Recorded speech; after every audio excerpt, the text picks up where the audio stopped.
how am I still not any faster? That's because there are a bunch of reasons that people don't gain speed, but they continue to beat their head against the wall thinking it will make them faster. Today, I am going to break that myth and give you the top 5 reasons why you are not gaining speed. All right, so today we're going over the top 5 mistakes that you are making while trying to gain speed. If you are one of them, I need you to cut it out and start training the right way so that you can start hitting the ball further. We are starting off with number 5, going all the way down to number 1. The 5th reason why you are not gaining speed is because you are limiting yourself mentally. Now, limiting yourself mentally comes in 2 parts. The first part is, 1, you're trying to base your progress and results off of other people's progress. Well, everybody's different. So you cannot limit yourself expectationally based on other people's progress. People say all kinds of things. They say you can only gain 5 miles per hour per year. They say you can only gain 10 miles per hour per year. Realistically, you can gain as much speed as you want, as hard of work as you put in. So the second aspect of that is that you're also limiting yourself while actually training. A lot of people get caught up in the numbers that they have and they don't push through those barriers. So what happens is sometimes you'll see a number like 100 miles per hour, 105, 110 miles per hour, and that becomes a barrier club speed wise. Once you get really close to it, all of a sudden gaining 1 mile per hour from 99 to 100 seems like it might as well be miles away. So you really have to be mentally tough to be able to push through. It really helps having training partners to do that so you can help push each other, but you have to be mentally tough enough to push through. At the end of the day, your brain can either be your best friend or your worst enemy. And a lot of people get stuck in it being your worst enemy. There's an old saying. It says when you feel like giving up, when you feel like you have absolutely nothing left in the tank, you still have 80% left. Your brain is your biggest tool in gaining speed. Make sure you use it correctly, have a positive mindset, and set expectations based on yourself and not other people. Because other people will always try to tear you down, say you can't gain as much speed as you actually can based on their own results because they didn't work hard enough for it, or they're not doing the right things to actually gain speed. They might be making these other 4 mistakes. The 4th mistake that you are making for why you are not gaining speed is you are not using a launch monitor. Now, you don't have to use a super expensive launch monitor. That's okay. Let me show you something.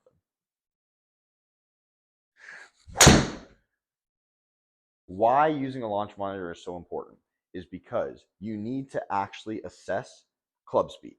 And if you're gaining club speed, a lot of people mistake effort for speed. And I'll talk about that here in a second. From the most expensive launch monitors to the budget-friendly options, I've found the one that will actually help you gain speed, and it's this little guy right here. This is a PRGR unit.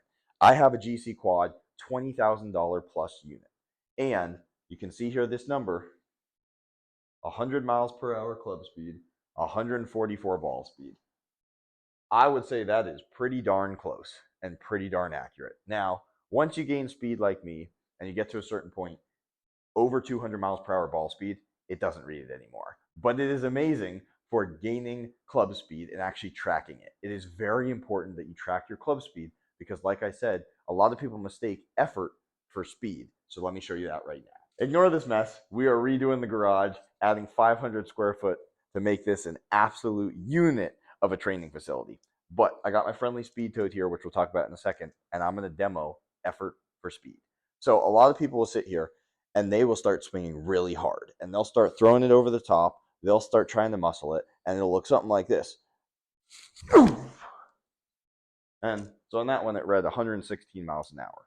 Now, a lot of people think, wow, I swung so hard on that. That was so much effort. I was pushing myself to the max. I must have swung faster on that if they weren't tracking speed. But you can do the exact same thing by dropping it in the slot correctly, applying the speed at the ball, and get something a little bit more efficient like this. It's 121 miles an hour. So you're gaining speed by being more efficient. That's the way to do it. Now, make sure you go grab your PRGR at thespeedtoad.com. Track your speed and make sure that you're doing it week to week, day to day, month to month. Once you have an entire layout of all of the swings that you've made across multiple months, it's super important to look at it, analyze it, and you'll actually see you're gaining speed because it's a slow trend of gaining speed. You can't just gain speed every single session. You're going to have your ups, you're going to have your downs. Tracking it together is very important so that you can actually see if what you're doing is working. And that's why you need to actually track your speed so you're not mistaking effort for speed and you're seeing that you're actually gaining speed. And on to the top 3 mistakes that you are making that's costing you gaining speed. Number 3 is, but before that, I need you to go down, subscribe, like, and if you don't, this video is going to disappear and ain't nobody going to gain speed. So go down and like. If I get 10,000 likes on this, I will hit my cameraman with a golf ball, which I just did right now. So let's see it happen again. 10,000 likes in the comments right now. On to number 3. All right, cameraman is recovering. I got my wife on the camera now. He doesn't like me very much. Here is reason number 3 why you are not gaining speed. A mistake that a lot of people make is not focusing solely on club speed. Let me tell you the importance of focusing solely on club speed. So a lot of the times you see me training online, trying to max out my potential to hit the ball far, I only have club speed on the screen. The reason for that is your brain limits yourself. When you're focusing on not slicing the ball, not hooking the ball, and hitting it straight, your brain puts a governor on how fast your body can go. You want to eliminate that governor and swing as fast as you can, because only then your nervous system can start taking over. You can start raising your ceiling because your base will follow. Distance happens in a pyramid. It starts, obviously, to increase distance is increase angle of attack. It's lower spin. It's optimized launch. But once you max that out, you're not going to hit the ball any further unless you increase ball speed. So that means hitting it in the center of the club face. How do you hit it in the center of the club face any more than you already do if you're hitting it in the center? You don't. You have a ceiling. So then, in order to increase ball speed, you need to increase club speed. Club speed is the foundation of all distance. If you can raise your club speed ceiling, everything else will follow. That's why it's incredibly important to put a focus on club speed first, forget about everything else for a little bit while you're trying to gain speed. The second biggest mistake that you are not increasing your club speed and gaining distance is that you have the wrong focus in the gym. Now, this is probably going to upset a lot of people, but hear me out. Gaining club speed does not necessarily happen in the gym. I know, I just upset the entire population of the gym world. Listen, I have multiple degrees in exercise science and fitness and tons of certifications. The gym is incredibly important to staying healthy, increasing stability, mobility, functionality of the body, and staying healthy while gaining club speed. But the majority of the population, when trying to gain speed, do it the wrong way in the gym and focus on big movements, including squat, bench, deadlift, which are awesome and the foundation of strength. But let me tell you something. Once you can squat 225 pounds, do you think going from 225 to 315 will actually give you more club speed?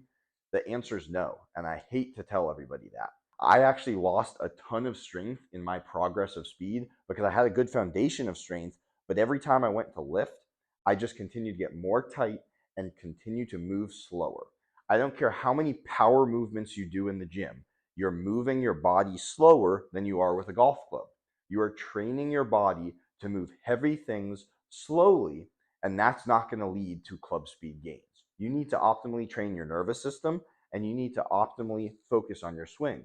So there is a foundation that needs to happen in the gym, but once you have created that foundation, you need to start gearing that training towards gaining club speed, and you need to stop focusing on lifting heavier, getting bigger, and training like powerlifters and bodybuilders. If powerlifters and bodybuilders had massive amounts of club speed, guess what? They would all be PGA pros. They would all be hitting the ball super far.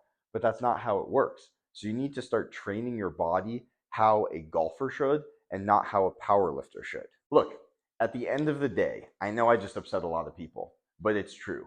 And if you happen to be really, really good at something in the gym, like squatting, benching, deadlifting, you're typically going to do more of it, and that's the exact opposite of what should happen. You should actually do less of it because you're already good at it and have found strength there. Typically speaking, the people who are telling you, hey, you need to bench more, hey, you need to squat more because it's going to result in more club speed, they're already good at squatting or benching, and they don't have as much club speed gain as they could if they started switching their training and doing something a little bit better. So if you need a coach that understands this, that knows when's the right time to actually squat, bench, and deadlift, when is the right time to actually start implementing golf specific training, that's when it's important to find a coach like me. I understand the importance of the gym. I understand the importance of squatting, benching, and deadlifting. It all has a place and time. A lot of coaches mistake that and they start using it incorrectly, overdoing it in the gym, getting tight muscles that move slow, and they're reinforcing bad mechanics in the golf swing. So, if you want a coach that understands all this stuff and can actually help you gain speed, head over to my website. The link will be in the description down below, and I can actually help you gain club speed and use the gym as a tool to gain speed instead of a mistake that's actually costing you speed. The number one reason why you are not gaining club speed is that you are using ineffective training tools to gain club speed that do not carry over into your driver. Let me show you what I'm talking about. I mean this in a couple different ways. One, overweight training. Just like the gym, it teaches you to move slower. And while the driver may feel lighter, at the end of the day, it doesn't make your swing more efficient. It makes it actually worse, reinforces muscling the club, and you don't want that. So we're going to get rid of that crap. Number two, the reason that you are not gaining speed is we are using things that are super stiff that do not feel like an actual golf club. And what is that doing? That may make you faster swinging a speed stick or a training tool, but guess what it doesn't do? Carry over into your driver. That is the importance of training with your own shaft, which is why my training partner and I made the Speed Toad. Whether it's a speed stick or another overweight option, those lead to injuries, and you don't want that. I have had my fair share of injuries from overweight training, and so have many other PGA pros and PGA teaching pros that reached out confirming exactly what I thought. Now, if you're going with the underspeed options for a lot of products, underspeed works phenomenally, but there is a catch. It must be able to be transferred over into your own driver. Now, I was a middle of the road long driver. I had decent club speed, but I was the fastest in the world swinging this guy right here. I could only swing my driver under 150 miles an hour. But this guy, I could swing 170 plus miles per hour. Where's the carryover? I wasn't seeing it, and neither were a lot of people. The gapping between that weight club and your driver should be a lot closer, but it's not because it teaches you to swing that more efficiently, not your driver. You need to train with your own golf shaft. Each shaft is fully unique in the way that it flexes, kicks, the weight of it, and the timing of it. It is super important that you optimize this in order to actually gain distance and speed with your driver. Training with something that's completely opposite from your own golf shaft makes carrying over speed gains from speed training tool into driver very, very difficult. So that's why we created the Speed Toad. The Speed Toad actually sits on top of your own driver shaft. It connects to it just like a normal driver head would, and it creates an underweight speed option. So you can fully optimize your nervous system, moving faster, breaking through barriers, and then when you transfer back into your driver by putting your head back on your own shaft, you can actually swing it efficiently, effectively, and all of those speed gains translate directly into your driver. Now that feels good, and I love knowing that this actually is going to translate to more speed and distance with my driver. If you have any questions on all this, send it down below in the comment section. And if you have any doubts about this, try it. I guarantee it will get you more speed. So if you're making any of these top 5 mistakes, cut it out, start gaining yourself some speed. I will see you on the course.